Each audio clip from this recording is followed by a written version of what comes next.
আমাদের জীবনে এমন অনেক কিছু ঘটে যায় যেটার উপর আমাদের কোনো হাত থাকে না, তো যেটার উপর আমার নিয়ন্ত্রণ নাই সেটা নিয়ে আমি উদ্বিগ্ন হয়ে লাভ আছে? কথা বলেন, উদ্বিগ্ন হয়ে লাভ আছে?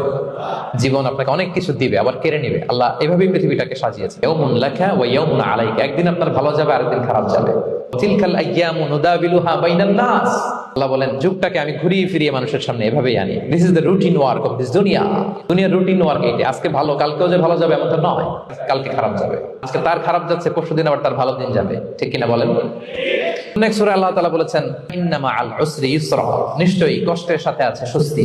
জীবন মানুষ কষ্টে থাকে না, দুঃখের পরে থাকে সুখ। দুঃখের পরে কি থাকে? সুখ থাকে। জন্য উদ্বিগ্ন হওয়া যাবে না। বিষ্ণু ইসলামের জীবনী থেকে আমরা এটাই শিখি, উদ্বিগ্ন হওয়া যাবে না। তিনি বলতেন, ওয়া'লাম আন্নামা আসাবাকা লাম ইয়াকুন লিইখতিআক মা আখতাআকা লাম ইয়াকুন লিইউসিবাক রুফিআতিল আকলাম ওয়া জাফফাতিস সুহুফ। কাজী আব্দুল্লাহকে ডেকে বললেন, আব্দুল্লাহ, যেটা তুমি পাওয়ার এটা তুমিই পাবা, কোনোদিন মিস হবে না। এটা তোমার হওয়ার কথা